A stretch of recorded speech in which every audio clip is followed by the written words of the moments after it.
Well, in the infamous words of our guest tonight, TikTok time to rock, we got David Wood in the house. There has been some controversy going on over the last few weeks with David and some Muslim folks, and so he's going to talk about that. I hope you had a chance to check out the video with David that he put on our channel this week. Bobby got to talk to him about eating the Quran. Should Christians eat the Quran? If you haven't seen that video after you watch this live stream, I would challenge you to go check out that video. And without further ado, I'm going to turn it over to the doctors, Dr. Bobby Conway and Dr. David Wood. Guys, welcome to the show. So glad to have you. Thank you, Tim. Yes. Thank you, Tim. I don't know what's going on, but I'm hearing your feedback through your computer. There's a delay. David, are you hearing all that going down? Yes, I am, Bobby. Bobby, your TV's on behind you. That might be it. That could be it. Amateur move. Oh man, can you believe that? That's hilarious. Well, I'm glad you caught that. What's up, D Wood? We got the Dizzle in the house. Hello, Bobby. I'm trying to figure out how to get my TV to turn off, so hold up. Try the remote. It's not working. There we go. Anyway, well, I'm glad to have David Wood, my good buddy and friend on, who is doing just such amazing work in apologetics, Acts 17 apologetics. He just recently broke through the 500,000 mark of YouTube subscribers. And David, you're definitely having a massive impact in the world of YouTube. And we all just appreciate the work that you're doing there. And you're such an unlikely candidate to be being used in the way that you are, right? But God is using you. Indeed, sir. Indeed. The world's first what's up psychopathic. with your hat, bro? Yeah, the first psychopathic. First psychopathic Quran artist. The first psychopathic Quran artist. That's right. So, and I see Tim's internet connection. I see Tim's internet connection is making me a Picasso. Why is it working with yours? Well, maybe it's not my internet connection. It might be something else. I assure you, it is not mine. I pay much money, because I make fat stacks from my works of art. Yeah, and Tim, just so you know, comments aren't coming up on my side, as you mentioned. I just wanted you to be aware of that as well. You have to hit the little button on the upper right-hand corner there, and the window will slide out. There we go. Got it. All right. Well, David, you are looking so artistic today. Be gentle now to the artist's feelings. Did so love, had to say. Let's talk about your hat. Dizzle, what's up with it? I'm an artist. This is what artists wear. If you look up artist's hat, this is what pops up. Yeah. Did you wear that while you were in prison? Is that one of your kind of like archives that you've held from your time behind the bars? I was a little too busy fighting every day of my life just to survive to be thinking about wearing hats. Yeah, I don't think your inmates would have enjoyed your, I'm colorblind, but I'm going to venture to say red beret hat. Wow, you nailed that one. Yeah, you like that? Pretty good for the blind mark there. Well, David, hey, last week it was fun. We released a video that you did when you came down to visit me in North Carolina on is it okay for Christians to eat the Quran? That's had over 30,000 views on our channel. And I think it's, incredible how much people are paying attention to what's going on in the world of Islam and how God is using you. And your ways and methods are unconventional, no doubt, and it raises some red flags for some. Recently, you've been in a bit of Japanese art that you've been creating and putting art up as it relates to creating paper pigs out of the Quran and posting it on eBay, and then these numbers getting up to astronomical highs and then eBay pulling it down. What's the latest in the narrative? And tell the audience, if you could, why is it that you're taking pages of the Quran and using Japanese art and eBaying it? What was your motivation behind that? Well, Bobby, I'm going to fill you in on a little background here. No one knows this. No one knows this except me and my wife. You're the first one to hear this. Being serious here, but I know my secret is safe with you. I've mentioned in giving my testimony, sharing my testimony, and so on, that when you grow up as a psychopath, you kind of spend the first part of your life learning to blend in, learning to do what other people are doing, imitating other people.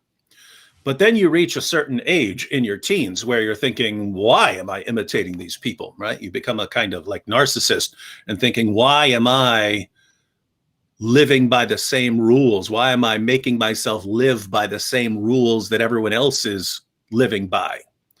And then you end up doing horrible, messed up things because you start thinking to yourself, well, I'm not supposed to kill. Why? Because this person said it. Why should I listen to this person? And so on. And so you end up feeling like you've been polluted or corrupted by other people.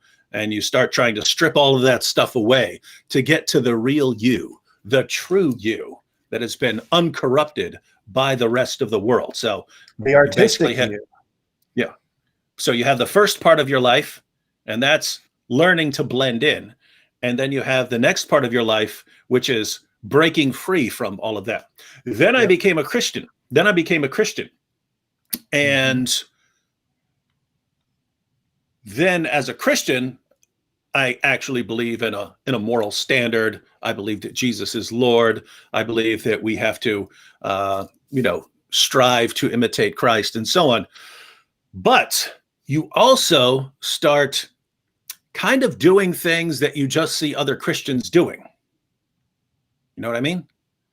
You're not getting them from Jesus. You're not getting them from the Bible. You're just sort of picking up as you go along how a Christian apologist, let's say, is supposed to do things. Well, what do? You look to the Christian apologist that you like, right? You look to the Christian apologist that you like and say, hey, I want to do things the way this Christian apologist does, right?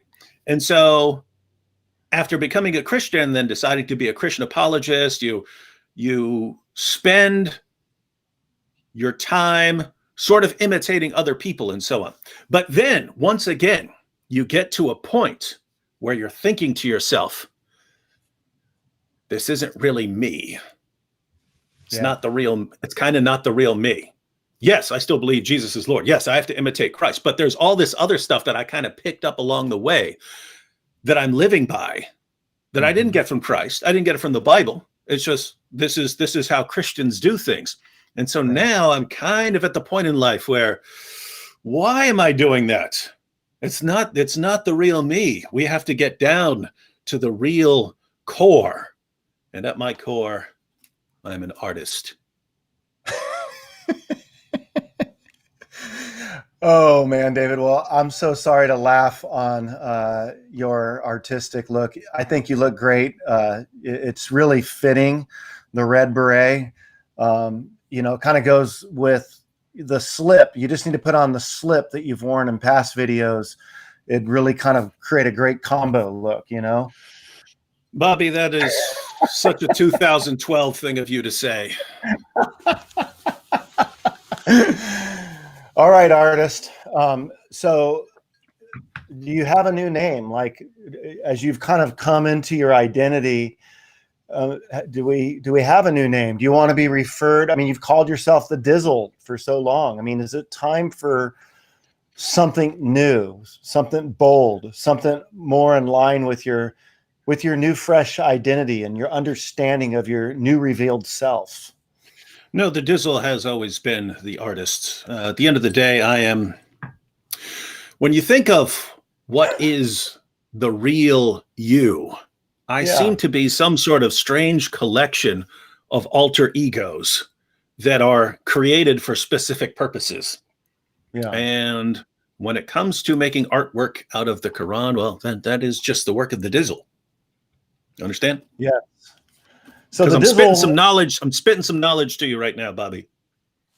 So why does the Dizzle choose the Quran as sort of a place to begin Japanese, what do you call it, origami art? Yes, well, this was kind of a warning across the bow. So this went back, and we talked about this in the video. Basically, you have a number. I've focused on a few particular individuals, but you have a number of Muslim apologists, Muslim dawagandists, and so on, who are getting really desperate because Islam is bleeding left and right. People are leaving Islam like it's a sport. If you go back to the time when Nabil converted, it was pretty rare to hear about someone leaving Islam. It happened, but the people who did leave Islam usually weren't very vocal about it. And so you just rarely heard from ex-Muslims, whereas now you hear from ex-Muslims every day. So it's snowballing. It's Yep. snowballing. And you even have Muslim apologists warning about this impending avalanche of apostasy. In other words, if you go back 12, 13, 14, 15 years ago, it was a common mantra among Muslims to say, no one leaves Islam. It's totally ridiculous. I mean, Abu Bakr, the first of the rightly guided caliphs, had to fight what are called the apostate wars. He had to fight wars against all the people who were trying to leave Islam. You've had tons of apostates over the centuries. You have tons of apostates around the world now. But because Islam does such a great job at intimidating ex-Muslims into a state of silence, it actually allowed them to propagate this myth. Oh, no one leaves Islam. No one ever leaves Islam. Now, there are so many ex-Muslims, not just ex-Muslims who leave Islam and then don't think twice about it and go on and live their lives, but ex-Muslims who are actively opposing and exposing Islam.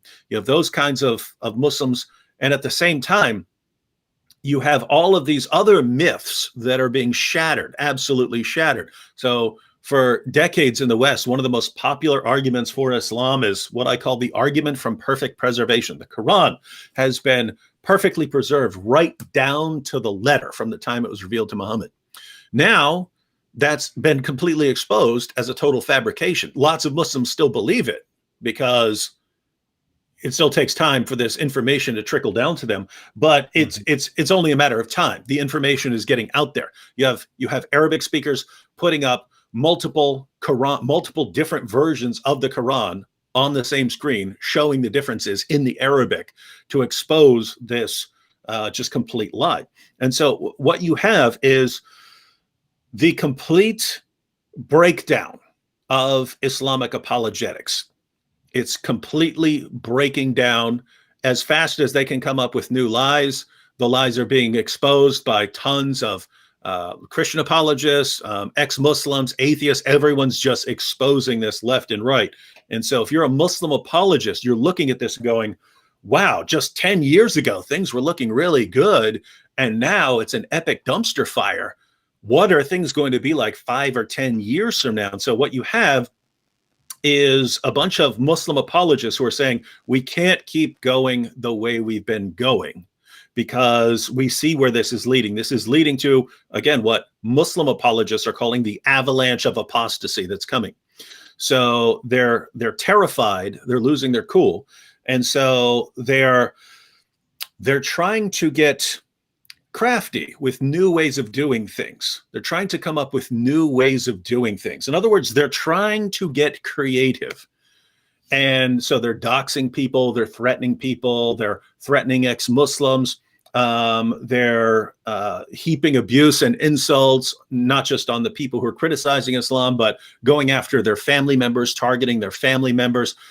So they're trying all of these different approaches. And I'm about to post a video with Zakir Naik, where Zakir Naik, who's the most popular Muslim apologist in the world, he's actually encouraging Muslims to keep databases of information on critics of Islam, so that the moment we're traveling and we end up going into a Muslim country, we can be arrested and thrown in jail.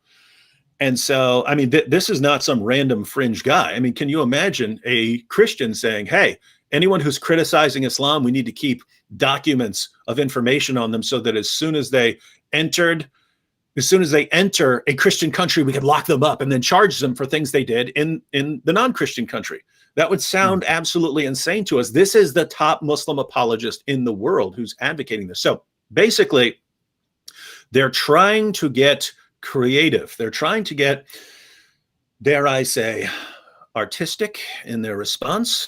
And so my message to them is, there's only one real artist in this discussion, and it ain't you guys. And I'll show you by using your Quran. Yeah, well, you have definitely done that. And that is something that many people would look at and go, come on, David, your methodology here seems harsh. It seems a little bit, unchristian-like, unfashionable. Did you say unfashionable? Do I look unfashionable, Bobby? I think you look hideous at the moment, but in a good kind of way. I love you, David. But I got to tell you, man, the red hat is, it's interesting. It's an interesting look on you for sure. You ought to get some yellow. You ought to do your beard yellow to really bring out the artistic look, like a yellow beard, your black specs, and your red beret hat. I think it'd really bring your vibe together. But all that to say, David, you're right. There have been these threats that Muslims have put out against, apologist families and different people who are believers.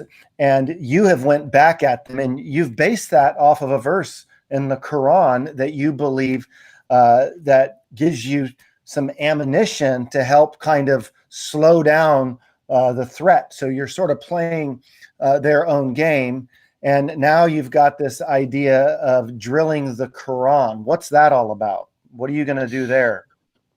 Well, it's good to, the two birds with one stone type approach. If you can do multiple things with one task, then, well, that's kind of cool. So you take something like the Muslim apologists who are trying to silence people. And keep in mind, all of this, whether we're talking about Zakir Naik telling Muslims to keep databases of information in order to have people arrested if they travel into a Muslim country, whether it's Muhammad Hijab going after people's wives, whether it's Ali Dawa saying that when Islam takes over an area, ex-Muslims are going to be executed, whether it's Ijaz Ahmed doxing people, giving out their personal information and so on.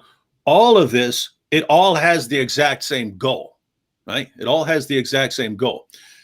In Christianity, if you become a Christian, Christianity has some rules. Those rules apply to you, right? Christianity doesn't say, oh, and by the way, you non-Christians, here's how you have to live. There have been Christians who did that, right? You've had Christian empires, Christian nations that imposed things on non-Christian people. But Christianity, that's not the ideology or the religion that does that. You're not commanded to do that. Whereas in Islam does not just have a set of rules for people who believe in Islam. It has a set of rules for the people who believe in Islam, and it has a set of rules for the people who don't believe in Islam. And the people who believe in Islam are supposed to force the people who don't believe in Islam to follow those rules that are made for them. That's easy to do in a Muslim country, where in a place like Saudi Arabia or Pakistan, you can lock someone up for blasphemy. Oh, I see myself frozen on the screen. Do you still hear me? Yes, we do. Yeah, I can hear You're you not frozen. and see you moving. Okay. So in a Muslim country, that's very easy to do. You can just lock people up. In a non-Muslim country, you have to get a little creative. How do you make people follow the rules that they're supposed to follow according to Islam when they don't believe in those things, and you can't enforce that on them? So how exactly do you do that? Well, there are all kinds of ways you can do that, but notice it's just amazing how successful they've been at this, right? Politicians, the media, educators, entertainers, these guys all walk on eggshells around the topic of Islam. No one cares if you're blasting away at Christianity, but things get very, very sensitive as soon as you're talking about Islam. Well, guess what? That's exactly how it's supposed to be according to Islam. You can blast away at anything, just not Islam. And then, and so in a Muslim country, you could blast away at all kinds of things, just not Islam. Here we are in non-Muslim countries, and we end up with almost the same thing. You can criticize Islam to some extent, but you're going to take some heat for it, right? You're going to be threatened by people who will threaten you over that sort of thing. But even from non-Muslims, you get labeled a racist, you get labeled a hate monger. Even if you're a Christian, you're blasting away at Islam because you're trying to help Muslims leave Islam. You get blasted by your fellow Christians. Oh, how can you be so hateful, criticizing Islam? And that's kind of what I'm talking about with, we absorb these ideas that we didn't get from the Bible. You didn't get this idea from Jesus. You didn't get this idea from the Bible. We kind of absorb the idea at some point. Hey, if you're blasting away at someone's ideology, it's because you hate that person. Where in the name of common sense did you get there? Well, you've basically been manipulated. You've been had. And so Islam is doing everything it can to make other people adhere to the rules that Islam has set for us. And I think at some point, you just have to say no. And you just have to say, no, I'm not following your rules. And so just to give you an example, Muhammad, once he conquered Mecca, once he had power over the pagans, Muhammad smashed the idols of the pagans of Mecca. So once he conquered Mecca, there were 360 idols at the Kaaba. Muhammad smashed them to pieces. Say what you want, but you can't say that's very respectful towards other people's religion. Somehow, if you tell a Muslim, hey, I'm going to drill a hole in your Quran. Oh, well, we would never do that with another person's religion. What are you saying? Are you saying you're better than your prophet? Your prophet had utter contempt for non-Muslim religions. He smashed people's idols. He didn't care. So on what basis are you condemning me? You can't condemn me on the basis of Islam. Well, I mean, you can say because you're doing something to the Quran, which we believe in, therefore you shouldn't do that. But yes, if it were not the Quran, then it would be fine. But that's not what they say. They say, oh, it's wrong. It's wrong to insult someone's religion. Absolute nonsense. It's absolute nonsense. Islam shows more contempt for non-Islamic religions than anyone else does. So you basically have all these situations, and with Muhammad Hijab and these other guys starting these new campaigns of doxing people, showering people's wives with abuse, plotting to have people arrested when they go into other countries. It seems to me there just comes a point where you say, no, you're not going to do that. I'm not going to follow that rule. I'm not going to follow your rules. And you're not going to be going after people's wives and so on. You're not going after families. You're not going to be doxing people. And you say, well, yes, but how do you stop them? And here's where Christians have a problem getting their minds around this, right? Because most Christians would say, yes, if a government wants to stop someone from waging a terrorist attack or something like that, the government can physically stop them. But apart from that, they think there's nothing you can do. You just preach the gospel, and that's all you're allowed to do. That's an idea. I don't know where you're getting this from. So just imagine a situation here. Let's suppose you're not a police officer, you're not an agent. Suppose someone's about to wage a terrorist attack, and he says, "Hey, I'm going to wage a terrorist attack unless you rip a page out of my book. And if you rip a page out of my book, then I won't launch the terrorist attack." It would take me less than a second to rip a page out of his book.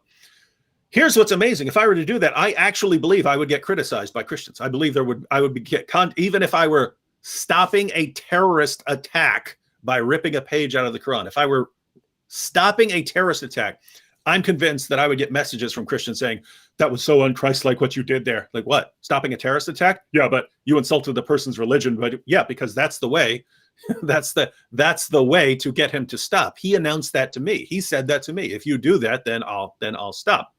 So that would be a situation. It's not a government. It's just, here's some behavior that is atrocious and you need to put a stop to it. And that person just gave you an option of how to do that. Well, you have that built into Islam. You have that built into the Quran itself.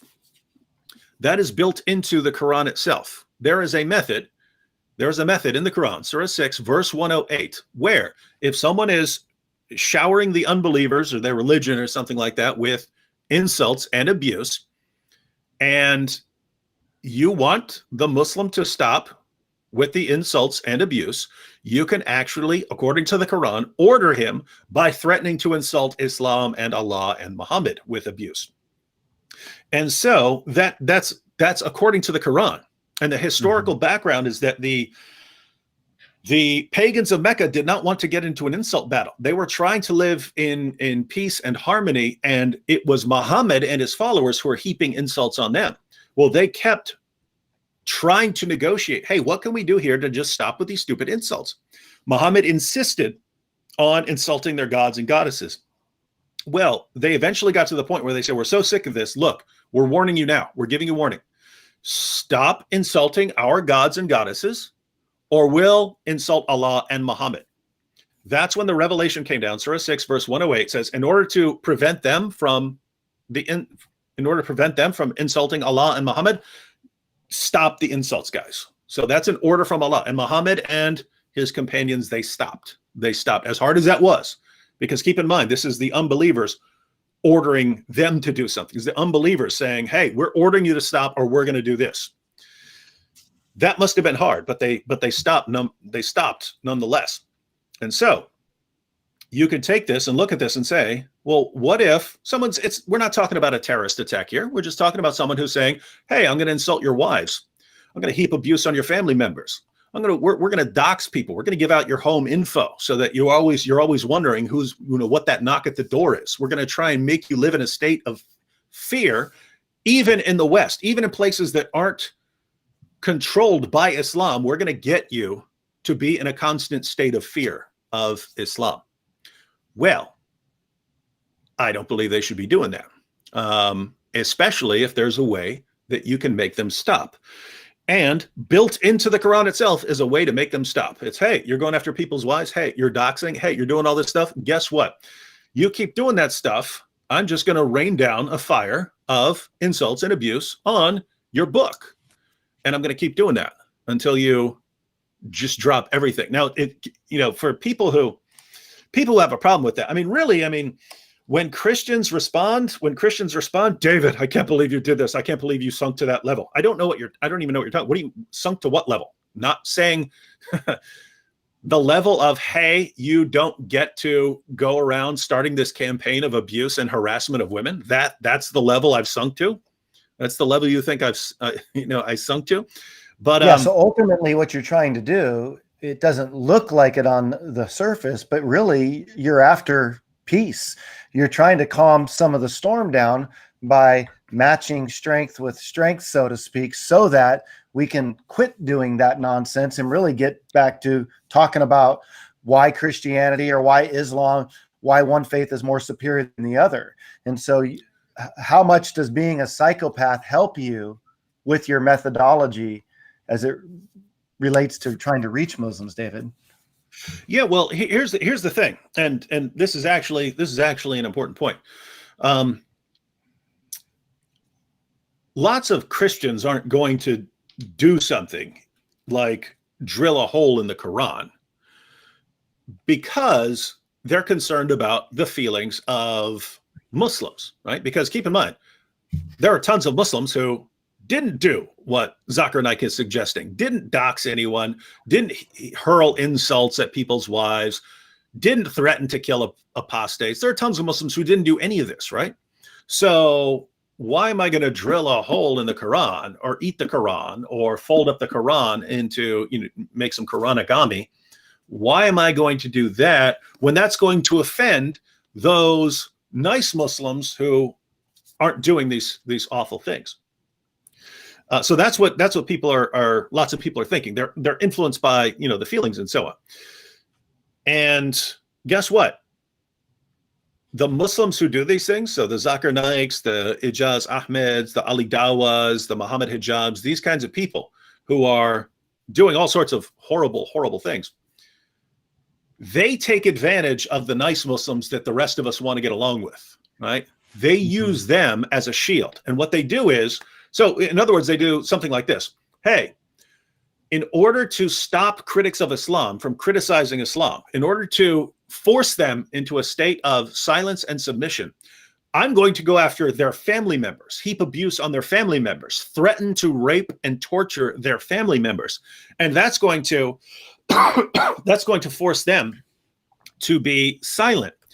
And if these guys were at all worried, well, what if the non-Muslims or the critics of Islam simply get more aggressive and go after my religion? They're thinking, no, they're not going to do that because they're trying to get along with all the nice, peaceful Muslims. So the nice, peaceful Muslims that these critics of Islam want to get along with, these nice, peaceful Muslims are our shield against these guys responding in a way that would actually make us stop. Right? That's what they think. Well, it's fortunate for me because if I don't, I can pay attention to people's feelings and say, okay, well, I'm going to try to get along with this person. But at the end of the day, if you're just being used by other people and so on, I really don't care about your feelings. I just don't. I don't. I will drill a hole in your book all day long. If you got a problem with it, guess what? You got a problem with your own prophet. He smashed people's idols. Your book, this book here, calls Jews and Christians the worst of all creatures. Why should I respect this? This book calls for the violent subjugation of the entire world. This book says that you can beat your rebellious wives into submission. This book says that you can have sex with a prepubescent girl. Why should I show the slightest bit of respect to this book? There's only one reason. If I'm really trying to, not hurt the feelings of Muslims. Well, what if Muslims are going after our wives and threatening to kill people and so on? Well, guess what? Now it's just game on, right? Now it's just game on, and I'm not playing with you guys anymore. Any line you cross, I'm just going after your book. And as stupid as it sounds to do something like this, because it really does, right? I mean, it would never occur to atheists, Christians, and so on. Hey, we're having this argument and this discussion. We had this disagreement. Well, let's start. I'm going to get a copy of the God Delusion and drill a hole in it. That'll teach you. That we would regard that as stupid. But in Islam, they basically worship this book. They won't say it, but they do, right? They have this kind of worship of their book and their prophet, so that when you go after them, they just can't take it. Islam is worse at taking criticism than any other ideology in history. And that's why when these guys started going down this road out of a sense of desperation, once they started saying, hey, we're going to adopt all these alternative methods to silence people. Once they started doing that, I warned them. I said, guys, you can't take criticism. And I'm a world champion at making fun of your stuff. So I'd be very careful going down this road. They didn't listen. The second I just tore a page out of the Quran, chewed it up, and spit it out, that second they stopped. They stopped with the attacks on women and so on. They stopped going after family members and so on instantly. That's how quick it was. And so now we're in a situation where I'm demanding more than that. I'm saying, oh, now you also have to apologize to all the women that you attacked. You have to take down any tweets mentioning any of these women that you attacked. So not just stop it, you also have to go back, do some work, take down all this stuff, completely renounce these ways, and apologize to all these women. They're a little too prideful. They're a little too proud to do that so far. So that's what's actually going on. But at the end of the day, I'm going to make them do that, right? They're going to do all of that. And so you're dealing with people with pride and arrogance the size of mountains. And so it's going to take a little time, but my goodness, I mean, it was an instant cessation of these kinds of hostilities, just with, okay, take one little passage, chew it up, and spit it out. Then they started flipping out on me, but okay, let's leave the women out of it. And that was fine. That was the idea. But yeah, you want this to stick in their minds, right? You want them to remember this because they are getting desperate. They're going to get more and more desperate. Next year, they're going to be even more desperate when even more people are leaving Islam and even more people are criticizing Islam. And so you don't ever want them to come back to this. I'm fine with most of the stuff the apologists are doing, but there are certain lines you don't cross. And I mean, you can do it as long as you're willing to accept the consequences. Point is, according to their religion, they're not supposed to be accepting. They're not supposed to be willing to take these consequences. If they want to insult, and I say, well, I'm going to insult your book, they're supposed to say, okay, then we're not going to do that. So anyway, that's the situation. So how does being a psychopath, and David, play to your favor in this? I mean, we talk about psychopathy and not experiencing feelings of guilt. Does this also play a role in the fear department for you? I mean, can you feel fear? Because I think a lot of people, would look at you and just seem like you seem completely fearless about things. Like, do you even understand what the emotion of fear is? And does that kind of play in your favor in this? Because when you've been given a death threat, I mean, I've seen video of you, you'll go out to the corner and tell the people where to find you and just basically invite them out. And there is a little bit of, that seems psychotic, right? So talk about the role of fear in the life of a psychopath. Yeah, I suppose. I mean, you do have concerns. I mean, you do try to avoid getting caught if you're in trouble or something like that. But there is this kind of reversal in that,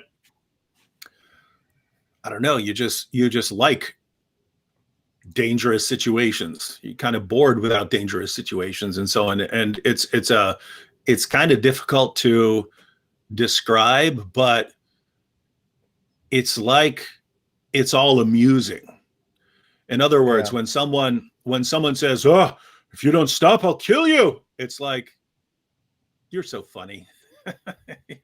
You're so funny that you think that is a means of controlling me, right? Because basically, psychopaths are some of the best manipulators in the world. So you just grow up learning to manipulate other people because you're always kind of studying them and learning to imitate their emotional reactions and so on. But in doing so, you learn to manipulate their emotional reactions.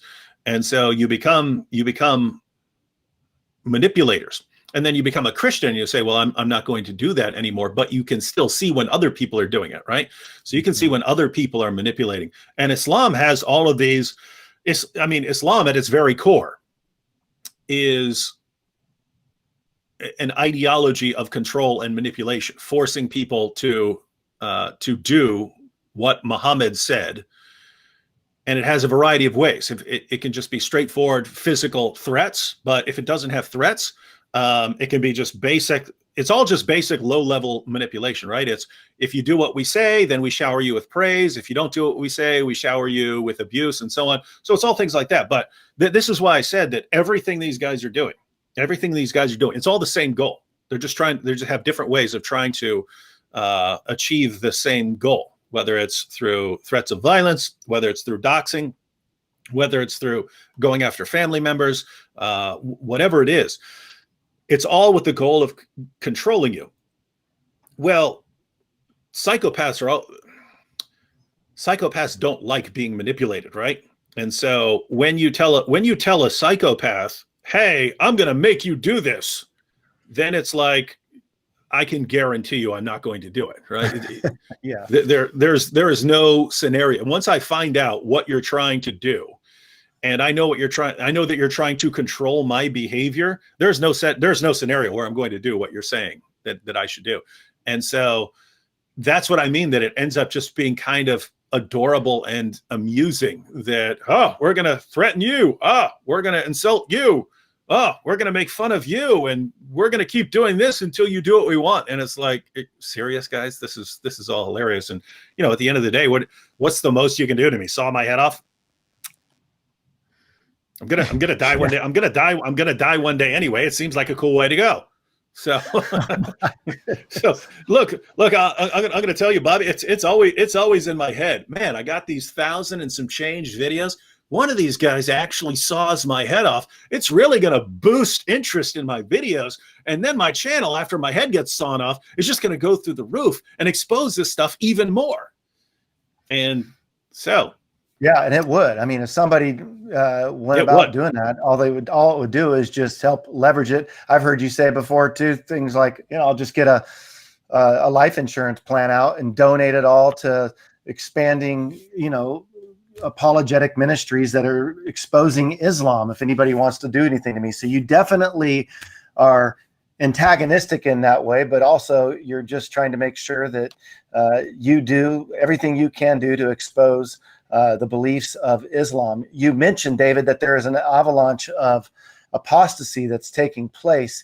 I know after 9/11, we saw kind of this burgeoning growth of Islam. And that was kind of confusing, threw a curveball at many. Mm-hmm. And now here we are nearly 2 decades later. And with the rise of YouTube and your channel and others, it seems as if people are waking up to what it is that they really believe in. They're walking out of Islam. I mean, I'm even seeing some of the feed of ex-Muslims who are on this channel conversation right now. I saw a video you put out last week reading of just countless people who have come out of Islam. Is there any statistical data that you are familiar with that has been done in the last 3, 4, 5 years that have shown that this is what indeed is happening? I mean, you've mentioned that there are Muslim apologists talking about this. Has there been any research? Because all we were hearing about for so long here in America is how, it's the fastest growing religion now in the United States and so on and so forth. Yeah, but multiple things going on with what you just said. It was confusing to lots of people. Why is it that after you have some large-scale terrorist attack, tons of people slaughtered in the name of Allah, you suddenly get a bunch of people converting to Islam? I mean, what in the world is going on there? Well, if you think about what would happen, because as I mentioned earlier, Islam has done an amazing job actually controlling a massive portion of the non-Muslim population in non-Muslim nations, controlling what the media is willing to say, controlling what politicians are willing to say, compelling everyone to think of any sort of criticism of Islam as somehow racist in nature, right? Like if you say, hey, I disagree with Islam's killing of apostates. Oh, you're only saying that because you're a racist against brown Muslims, right? So they've done an amazing job of that.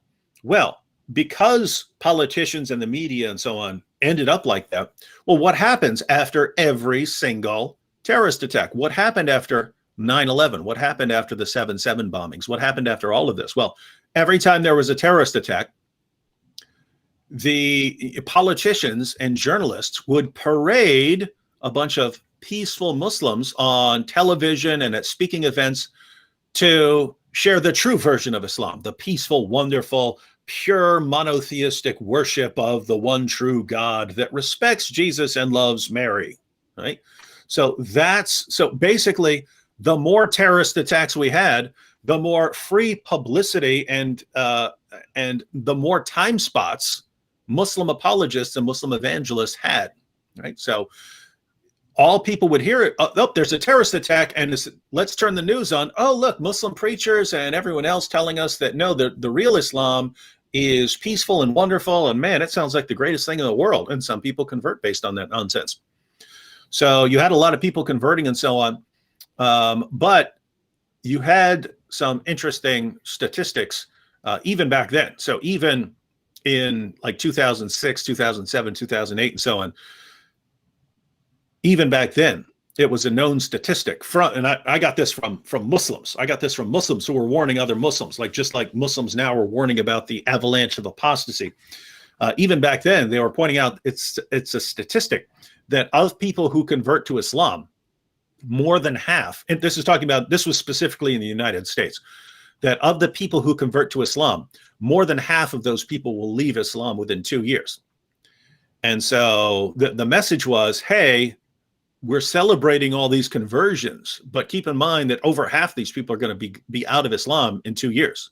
Not to mention 3 years, 4 years, 5 years, 10 years, and so on down the road. So that was even. How do you really even know in some like Saudi Arabia or some of these countries where they do the statistics say, 98% of the country is Muslim? I mean, can you even put that you're not a Muslim? So can we really assume that those percentages are in actuality true when there's a possibility that some of these people would love to walk away from it, but they can't? Mm-hmm. Yeah. It is difficult to get reliable statistics in a lot of places. I mean, if you did just a door-to-door poll in Pakistan asking people if they're Muslims, well, it's kind of difficult if someone's an undercover atheist for them to give you an accurate answer. But studies, even with that said, studies have shown Islam is crumbling in a lot of places. Islam is crumbling in Iran. Even before the rise of ISIS, Islam was crumbling among the younger generation in Iraq. So this before ISIS. They really got a taste of it with ISIS. But Islam was crumbling, meaning that the younger generation had contempt for Islam. They viewed it as a source of just endless problems for society. Then they got ISIS. You can imagine what the younger generation thinks about it now. So here's what you have. We talk about Islam being the fastest growing religion and so on. In the United States, the number of people who are converting to Islam is balanced out by the number of people who are leaving Islam. So there's no growth of Islam from conversions in the United States. You do have some growth from birth rates and from immigration. So, and that's the real cause of the growth of Islam in the world. The same Pew Research study that Muslims point to say, you see, this research study said that Islam is the fastest growing religion. That research study said why Islam is the fastest growing religion. Muslims have the highest birth rates.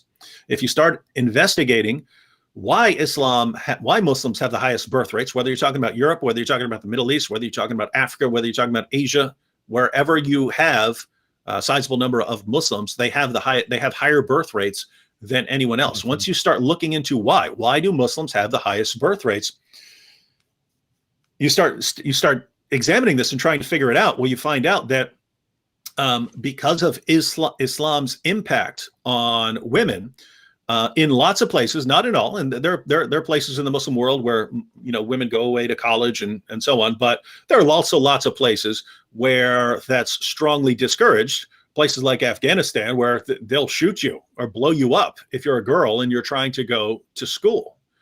And so what you have is the role of a girl in society is for her to get married off at a young age and immediately begin producing babies.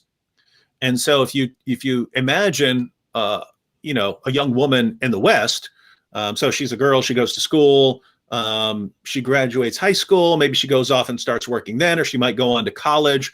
If she goes to college, she's out of college at 22. Then she's starting her career. Then maybe she gets married a couple years after that. She has her first kid and she's like 25, 27, 28, somewhere in there. And she's having her first kid. Well, in Yemen, the girl was married off when she's 9 or 10. And she's had her first kid by the time she's 13. And by the time she's 25 or 27 or 28, she's on baby number 6 or 7 or 8. And so if that's the impact your ideology or religion has on society, well, guess what? You're just going to get massively higher birth rates than everyone else. And once you have these massively higher birth rates, then you become, as long as most of those children are staying Muslim, they're staying Muslim. They still consider themselves Muslims. Well, guess what? You get the fastest growing religion in the world, and you get to proclaim that as a miracle that proves that your religion is true. So that's how that has worked out so far. But now we're getting to a point where the young generation, many of them, are learning to have utter contempt for Islam. They're leaving Islam.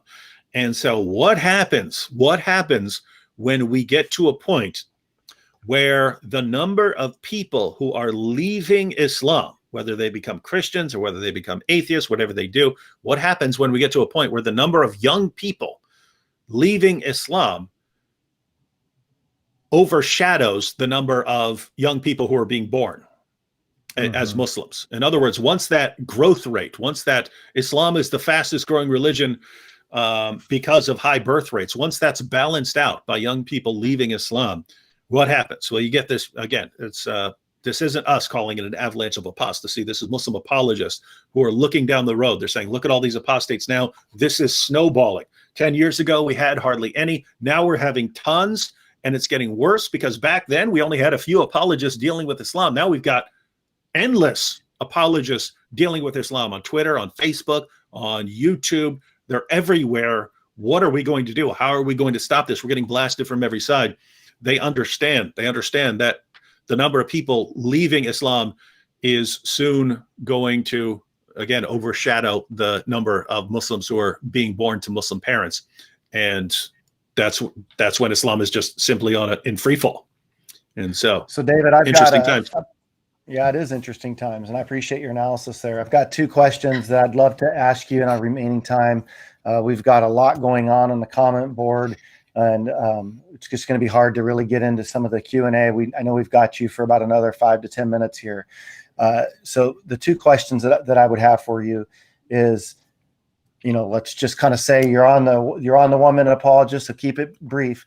But if you had to, if there's some Muslims that are on the channel right now, and you had to answer this question, why should Muslims leave Islam and become Christians?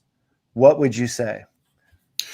Because Muhammad's a false prophet and Jesus is Lord.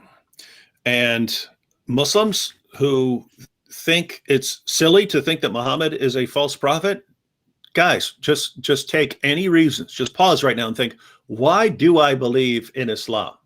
What reasons have I been given to believe in Islam? Just take a little bit of time to research those reasons and see if they really stand up to scrutiny. They don't. They fall apart at the slightest examination, at the slightest bit of scrutiny. All these things you're told, the Quran's been perfectly preserved, the Quran's filled with scientific miracles, all these things. If you would spend 5 minutes seriously examining that, you'd find out this is complete nonsense. And that's every single Muslim argument you can look at. They all fall apart under scrutiny. Well, guess what? Jesus rose from the dead. And you can reject that. You can say, I don't believe in the supernatural or something like that. But the more you examine it, the more you find out the evidence is there. Everything we know from history tells us Jesus died by crucifixion. It was a public event. He was crucified by the Roman Empire. We know that. That's a historical fact. We also know that he appeared to his followers later. We know that. We know that they went to their bloody deaths claiming that they had witnessed a man risen from the dead and appearing to them. So if we know anything about, again, you could say, well, I just don't believe in miracles or something like that. But if we believe in the eyewitness testimony of people who are laying down their lives for their claims, and not just one person, but an entire group of people who all saw the same thing. If you're open to the supernatural, great. Christianity has the best case for a miracle ever. And so if you want to believe in something, if you want to listen to someone tell you about God, I would listen to the one who rose from the dead. And so that's why you should leave Islam and become a Christian. And then my last question, David, would be for those that are Christians, they might not be comfortable with your methods, and they might think, wow, reaching Muslims means that I got to become the artist and start doing origami art. That kind of could create some extra fear in people. What kind of advice would you say to the church, to Christians, on ways to start reaching out to Muslims? What are they going to need to know to become more evangelistically engaged in that endeavor? Mm-hmm. Yeah, and to be clear, I wouldn't encourage the vast majority of people to do what I do. I view myself as doing the crap work that someone needs to do, but most people don't, should avoid. And so as far as Christians getting involved, it's actually very simple. I encourage people to take a sort of Greg Koukl type approach, learning to ask questions, learning to ask Muslims questions about what they believe, learning to ask them questions about why they believe. And then once a Muslim friend or co-worker tells you why he believes this or that, then say, hey, could we get together and actually look into that and see if you're actually right about this, and then studying that issue. So the point here is that lots of Christians think, oh, I don't want to get involved with Islam because it just seems like so much to know, and Muslims are going to have so many objections and so on. it's just false. If you take this kind of approach where focusing on one person at a time or two people at a time and their specific arguments, their specific reasons, well, that's all you have to investigate.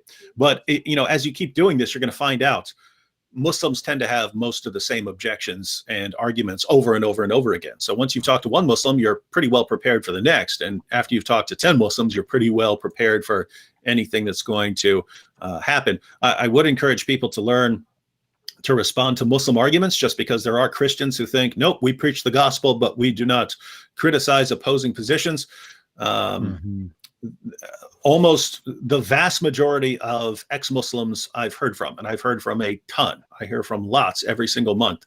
The vast majority of Muslims who've left Islam that I have encountered only left Islam. This is including Nabil Qureshi and many others who are popular.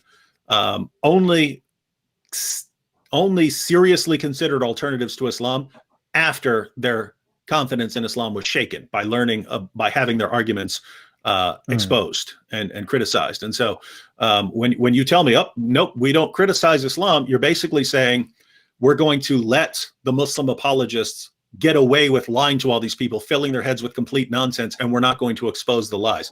I don't know what you think Christian means, but if you think Christian means not exposing lies, I think you got a problem here. So yeah, I would encourage you to do that. I would encourage you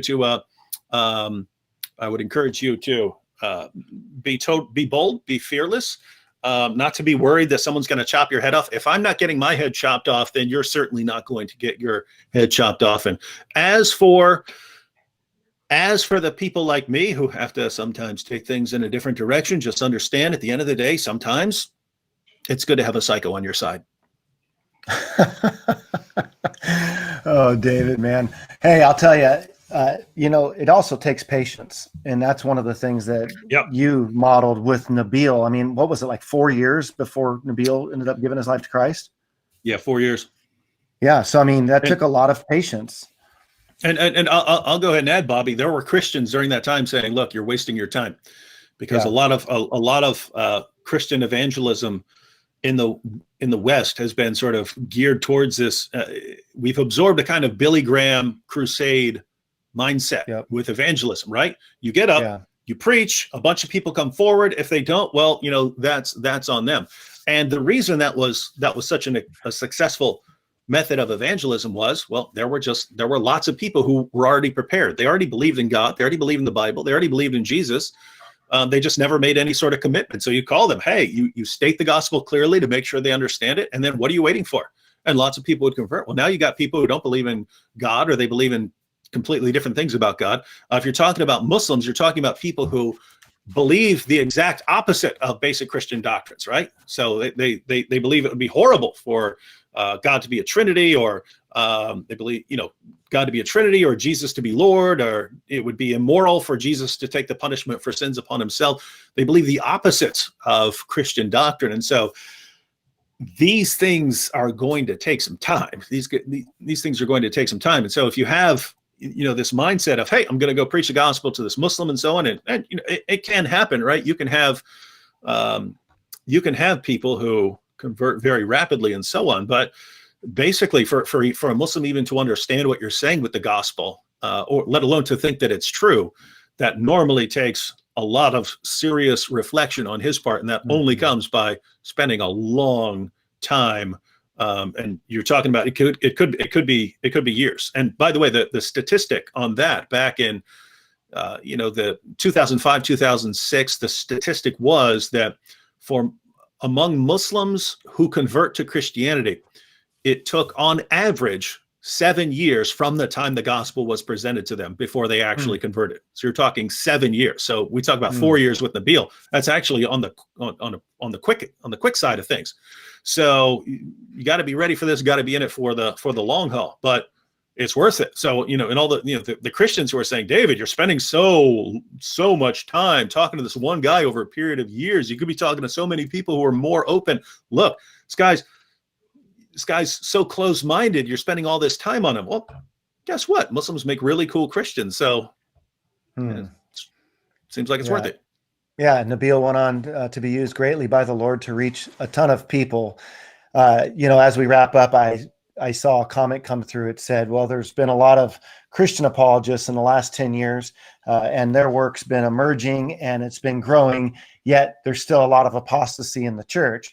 And I just felt led to react to that a little bit and go, point taken. I would say many of the people, though, that are walking away perhaps into progressive Christianity or into a new atheism are people who did not grow up with the foundation of apologetics. So while apologetics is growing, I think that we have a lot of work to be done in getting apologetics into the local church, getting pastors to believe that apologetics is important. So while a lot of apologists and philosophers are doing this work online, writing books, I'm not sure how much it's infiltrated its way into the local church. We have a lot more work to do to get it into the church so that people aren't becoming Christian apostates as well. But I would say those that grow up with a good Christian worldview, that are able to interact with things, they're not grown up in an overly legalistic home where they have a loving picture of God who is gracious, yet who does forgive us of our sins. Those people are going to have a much better chance of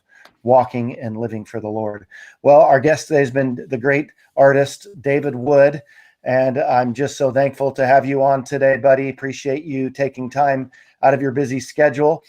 Make sure that if you're some of my subscribers that are on the channel, that you go over and subscribe at Acts 17 Apologetics. And if you've come over from Acts 17 Apologetics, be sure to subscribe, like, and share our channel at 1 Minute Apologist as well.